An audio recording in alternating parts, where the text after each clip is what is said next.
Roughly 500 years ago during the Sengoku period, a boy named Michikatsu Sugikuni was born. He had a twin brother, Yoriichi, who was destined to be sent to a temple when he turned 10 due to his odd birthmark. Yoriichi and Michikatsu grew up very differently, Yoriichi being confined to a small room separated from the rest of the house and kept away from his brother. Michikatsu, who snuck behind their father's back to see his brother, pitied Yoriichi, who was thought to be deaf and clung to his mother's side whenever Michikatsu saw her. At some point, he gave Yoriichi a flute he had made as a gift. Around when Michikatsu was 7, he was practicing sword swings while his brother watched. It was then that Yoriichi spoke for the first time, shocking Michikatsu. However, Yoriichi's declaration of his goal to become a samurai like his brother was dismissed, as he would soon be sent to a temple. Nonetheless, Yoriichi continued to watch Michikatsu's training, and one day, one of their father's men offered to give Yoriichi some instruction. Though he only showed Yoriichi a basic stance, the boy was able to land 4 blows on the man. This incident bewildered Michikatsu, who had never before landed a blow, and he begged his brother to teach him his secret.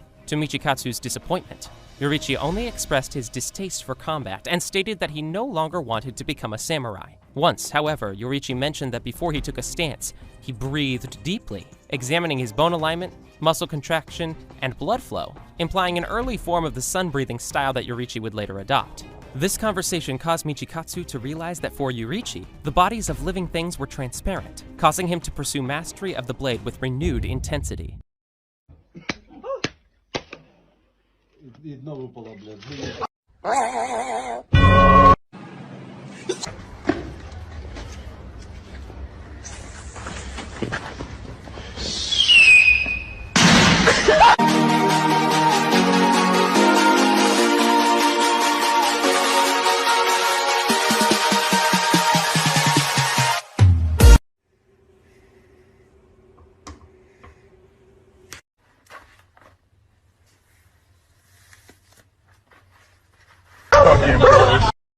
What the fuck? Dude, flip!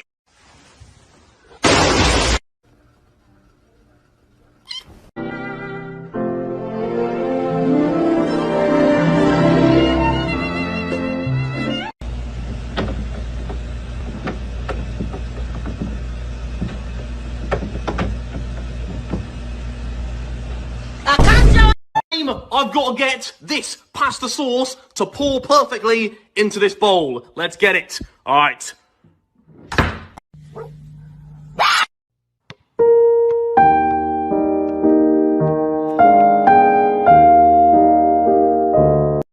As Michikatsu studied the sword, he felt envious of his brother, who he felt was squandering his natural physical talent. He also feared that, now that their father likely knew about Yoriichi's immense potential, their roles would be swapped and he would be the one sent to the temple in Yoriichi's place. Yoriichi recognized this as well, the night that their mother finally succumbed to her illness. He came to Michikatsu's room at 3 in the morning to tell his brother the news and bid him farewell, as he planned to leave for the temple before their father could make Yoriichi the family's new successor. Yoriichi expressed gratitude to his brother and fondly held the flute that Michikatsu had given him earlier. Michikatsu, however, was irritated, wondering how Yoriichi could treasure a flute that couldn't even play in tune, and watched his brother depart while saying nothing.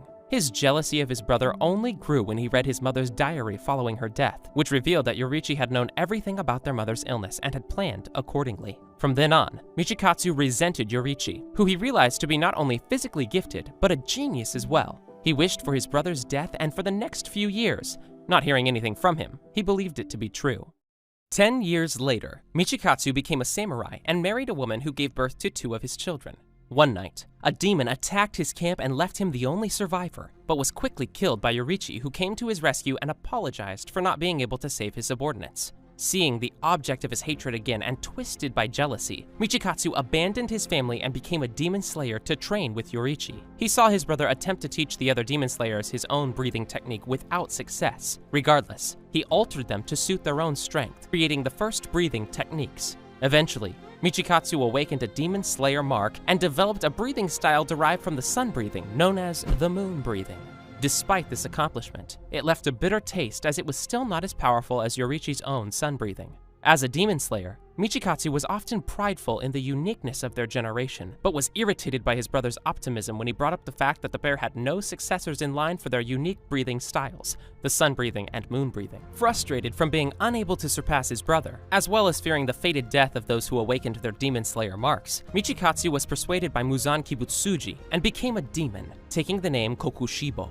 Because he was also a breathing user, it took him 3 days to fully transform into a demon. Eventually, he became the upper rank 1 of the 12 Kizuki, remaining at that rank for hundreds of years, while his original name was lost to history.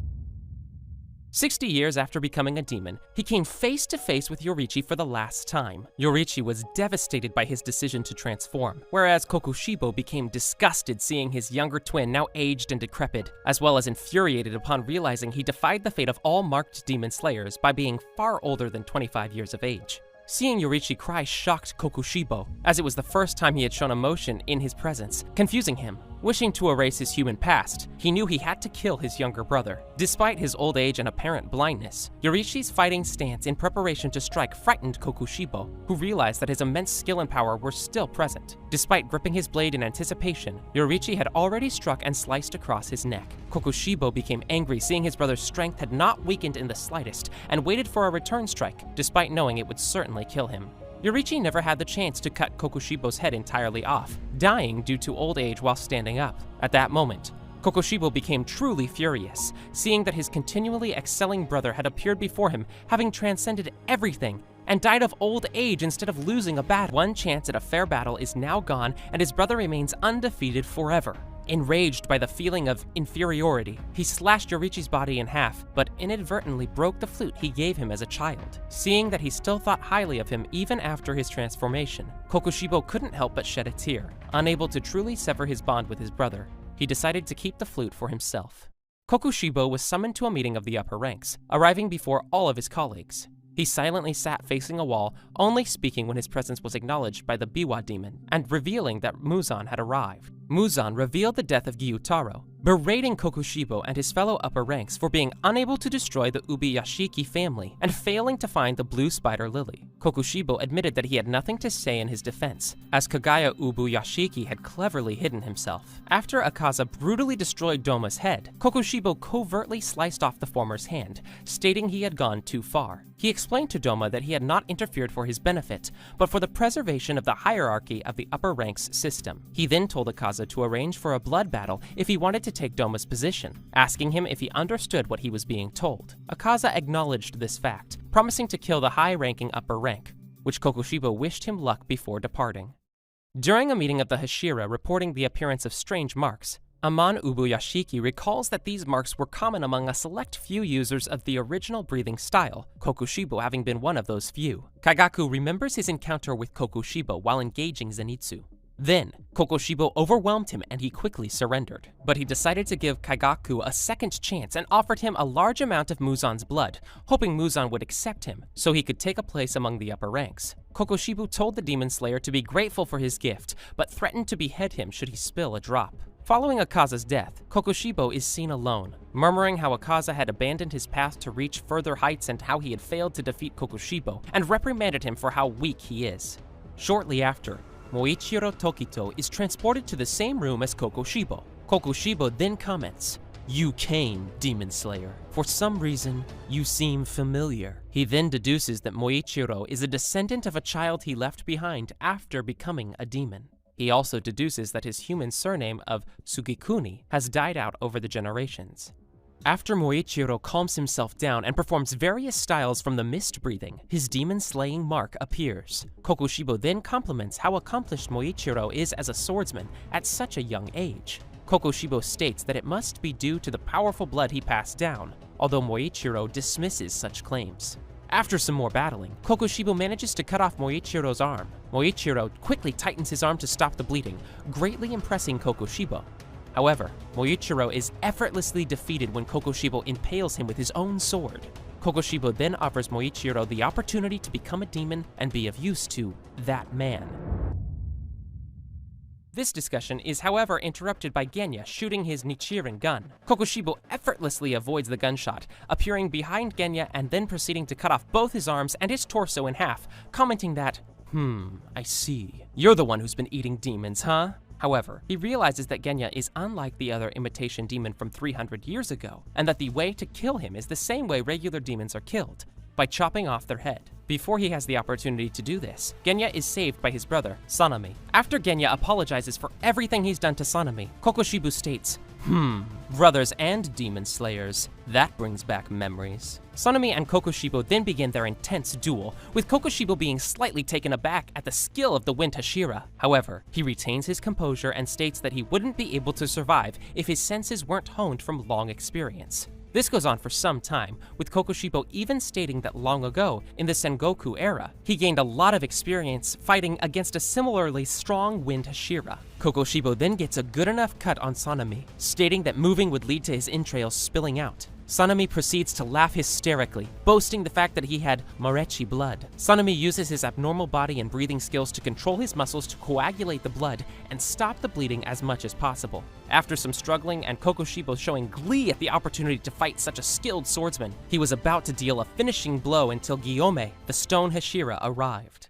Kokushibo was unable to retain himself, openly stating that he admired Gyome's peak physical form. Following an intense back-and-forth battle, Gyome reveals his trump card he meant to save for Muzan, his demon-slaying mark. Kokushibo then confirms that he too has the demon-slaying mark, almost showing sympathy towards Gyome. He reveals the caveat of the demon-slaying mark. Without exception, the marked ones die before they reach the age of 25, stating that the mark reduces life expectancy and that Gyome should be dead by the end of the night since he's 27 years old. After an existential discussion of what it means to be a demon slayer and a human, Kokushibo offers Gyome an opportunity to become a demon so he can survive and continue to hone his craft the same way he has. Gyome outright rejects the offer and states that Kokushibo stated one falsehood. There must have been someone who lived past the age of 25 after reviewing their mark. Kokushibo then appears to be somewhat shaken, but the two continue their intense battle. After Sanemi manages to stitch his wound, he rejoins the fray as the two now face Kokushibo in a 2-on-1 battle. Kokushibo notes with surprise the ease with which they are able to cooperate despite being users of two different breaths. The three of them continue their battle until suddenly, Sanemi and Gyome are cut by what appears to be an elongated sword with 3 blades extending from the sides, 2 from one side and 1 on the other. Kokushibo now appears to be completely serious in his encounter, angrily stating, "You merely shredded my kimono, not even enough to kill an infant. Once I dispatch you two, the rest will proceed easily," implying that Gyome and Sanemi are the two most powerful demon slayers in the current generation. In the meantime, Moichiro manages to free himself from the pillar. With a little life left in him, he helps Genya by reattaching his body and feeding him a clump of Kokushibo's hair. Genya then feels power he's never felt before, but more importantly, appears to directly hear Muzan's voice, asking Kokushibo how many Hashira he has defeated, indicating that Muzan is likely still incapacitated by the initial explosion and the blood demon art Tamayo performed on him. The battle then begins to pick up, Kokushibo's attacks increasing with both intensity and frequency. He is able to sever 2 of Sanami's fingers, and both swordsmen are reduced to putting all of their efforts into simply avoiding his attacks. Right as it seems that Sanemi is about to lose, Moichiro rejoins the battle, saving the other Hashira just in time. Genya,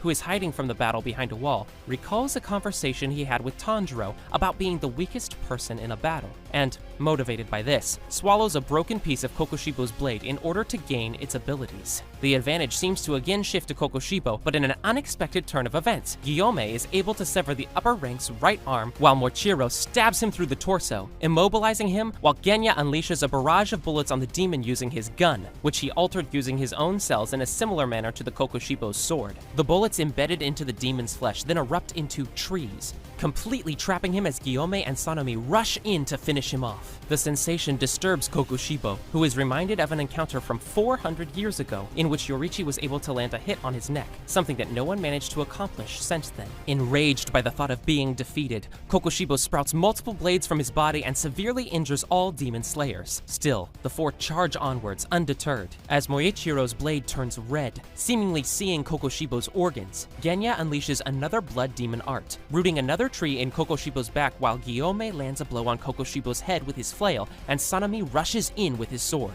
Their weapons all begin to turn red, and, struck with thoughts of his brother, Kokushibo marvels at how the demon slayers who came after them have risen up to surpass them. However, wonder soon gives way to rage as Kokushibo's head is cut off and, to the horror of the 4 demon slayers, Kokushibo regrows it. Kokushibo begins to celebrate, boasting to himself that now he has conquered death by beheading. Any attacks thrown at him are now rendered meaningless. However, his triumph gives way to disbelief when he sees himself in the reflection of Sanami's blade. His new form is monstrous, with tusks and spikes protruding from his head, face, and back. Disgusted by his new appearance, he recalls his original motivation to be the strongest samurai in the country and wonders if the path he has taken is what he really wanted.